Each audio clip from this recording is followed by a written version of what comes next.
दिव्य भव्य Mahakumbh UP के प्रयागराज में दुनिया का सबसे बड़ा आयोजन हो रहा है।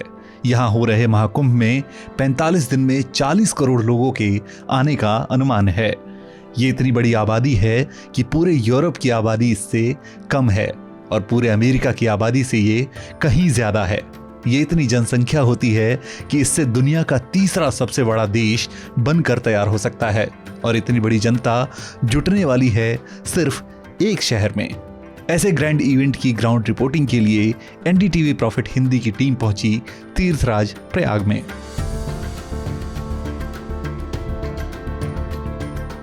हम हैं इस वक्त महाकुंभ नगरी त्रिवेणी प्रयागराज में। त्रिवेणी यानी 3 नदियों का संगम, गंगा नदी, यमुना नदी और अद्वितीय सरस्वती का संगम। लेकिन ये भूमि सिर्फ नदियों का संगम नहीं है, ये संगम है आस्था और अर्थव्यवस्था का। तो जब यहाँ पर 40 करोड़ लोग, जैसा कि अनुमान जताया जा रहा है, वो पहुँचेंगे तो किस तरह से देश की अर्थव्यवस्था, खास तौर से यूपी की अर्थव्यवस्था किस तरह से बूस्ट होगी और उसको कितना बल मिलेगा, उसी को दिखाने हम यहाँ पर पहुँचे हैं और इसको हम गलियों में यहाँ की घूमते हुए यहाँ की वास्तविकता को दिखाएंगे। 12 साल बाद लगने वाला ये कुंभ विशेष है क्योंकि ये महाकुंभ है। आस्था का ये महापर्व 13 जनवरी से शुरू हुआ और 26 फरवरी तक चलेगा। इसके लिए प्रयागराज में संगम किनारे एक पूरा अस्थायी शहर ही बसा दिया गया है। इस छोटे से शहर में हर दिन लाखों करोड़ों लोगों के आने से न सिर्फ प्रयागराज का इंफ्रास्ट्रक्चरल डेवलपमेंट हुआ है, बल्कि इस शहर की इकोनॉमी भी तेजी से बदली है और इसके साथ ही यहाँ के छोटे कारोबारियों और दुकानदारों की आमदनी भी बढ़ी है।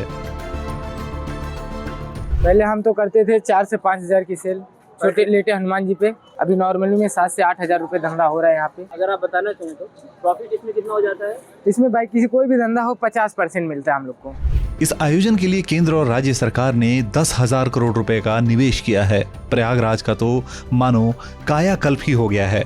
प्रयागराज पहुंचने के लिए आज 22 शहरों से विमान उड़ान भर रहे हैं।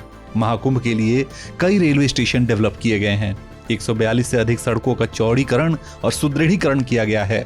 9 फ्लाईओवर बने हैं, 8 आरओबी फ्लाईओवर बनाए गए हैं, 81 नालों की बायो रेमेडिएशन के द्वारा सफाई की गई है।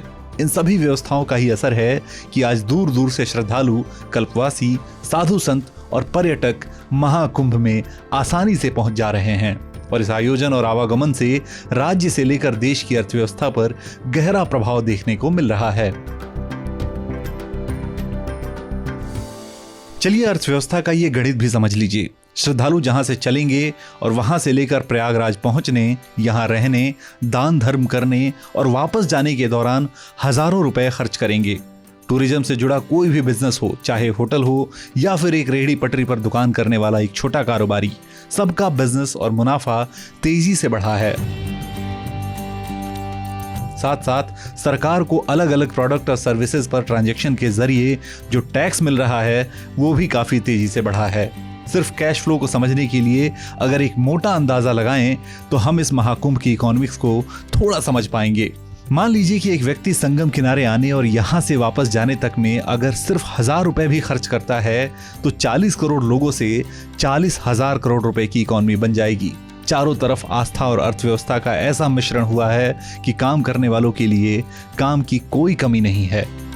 कुंभ मेला में हम लोग आए थे जूस का ठेला लगाने, लेकिन अंदर जगह नहीं मिली तो हम लोगों ने फिर सर्दी का मौसम में सोचा खाने पीने में लोग ज़्यादा ध्यान दे रहे हैं तो वही लगा लिया। मेला क्षेत्र में भक्ति भावना और आध्यात्मिकता का मनोरम माहौल बना हुआ है। हमने कई दुकानदारों से बात की तो एक बात समझ में आई कि यहाँ पैसा कमाने आए लोगों के लिए ये मौका आम के आम और गुठलियों के दाम वाला हो गया है। यानी पैसा और पुण्य दोनों कमा लिया जा रहा है। धंधा मेरा चले न चले, बाकी यहाँ का पब्लिक के देकर और साधु संत के दर्शन पाके बहुत खुश है। बहुत इतना खुशी है कि हर सटो में राम राम करते रहता हूँ। सरकार ने भी इसके लिए अपनी व्यवस्था चुस्त और दुरुस्त रखी है।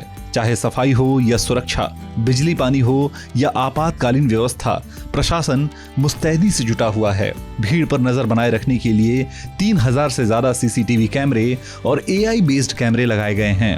4 ITOC सेंटर्स हैं जो कि इस समय प्रयोग किए जा रहे हैं और ये एक दूसरे को सपोर्ट करने के लिए, बैकअप के लिए और मिररिंग के लिए प्रयोग किए जा रहे हैं। आगजनी भगदड़ जैसी सिचुएशन के लिए प्रशासन की क्या व्यवस्था है, इस पर भी हमने प्रशासन के लोगों से बात की है। कि आपदा प्रबंधन में हमने विभिन्न SOPs बना रखी हैं। एग्जैक्टली किस सिचुएशन में क्या किया जाएगा, इसके स्टैंडर्ड ऑपरेटिंग प्रोसीजर बने हुए हैं। ICCC जो हमारा कमांड सेंटर है, उसके थ्रू ही इसको मैनेज किया जाएगा। और जैसे ही कोई ऐसी सूचना आती है या विजुअली दिखाई पड़ती है, तो जो भी उससे संबंधित लोग हैं सबको ही सूचना दी जाएगी। और जब तक कि वो सिचुएशन ख़त्म नहीं हो जाती है, तब तक उसको क्लोज नहीं किया जाएगा। आपने फायर की चीज़ पूछी। जी जी 2.5 से 3 मिनट जी जी। हमारे मतलब कुंभ मेला पुलिस का रिस्पांस टाइम है फायर इंसिडेंट पे रिपोर्ट करने का। आस्था और धर्म के इस महाकुंभ में हमारी नजर धर्म के साथ अर्थ पर भी थी। इसी क्रम में हमें पता चला कि 4000 हेक्टेयर में फैले मेला में टेंट से लेकर फर्नीचर तक की 90% व्यवस्था एक ही बिजनेस फैमिली करती है। ये फैमिली है लल्लू जी की फैमिली। ये फैमिली बीते 100 साल से ज्यादा समय से मेला प्रशासन को टेंट और फर्नीचर रेंट पर देने का काम करती है। इस मेला में इतने बड़े स्तर पर टेंट लगाने के लिए इतना बड़ा स्टॉक और एक्सपीरियंस सिर्फ इन्हीं के पास है। इस फैमिली के अब करीब 7 फर्म हैं और हर फर्म के जरिए करीब 800 से 1000 लोगों को रोजगार मिल रहा है। आप कह सकते हैं कि हाँ 90% तो ज़रूरी हम लोग का स्टेक है इस कुंभ मेले में। हमें कितने लोगों को रोजगार आपके थ्रू मिलता है? रोज़गार आप ऐसे कहिए तो हज़ारों लोगों को मिलता है एक फर्मों के द्वारा। इस समय एट प्रेजेंट हमारे यहाँ 700 से 800 लेबर है जो कि परमानेंट काम कर रही है। इस तरह गंगा, यमुना और सरस्वती के संगम किनारे की ये भूमि न सिर्फ धर्म, अर्थ, कामना और मोक्ष का केंद्र बनी हुई है, बल्कि शहर का विकास भी हो रहा है और इसकी वजह से हजारों लाखों लोगों को रोजगार भी मिला हुआ है। तो ऐसी है महाकुंभ के लिए सरकार की व्यवस्था और इस तरह से चल रही है यहाँ की अर्थव्यवस्था। आपको कैसे लगी हमारी ये रिपोर्ट, हमें कमेंट सेक्शन में जरूर बताइए। मैं हूँ शुभम तिवारी, प्रयागराज से। देखते रहिए NETV कॉफी।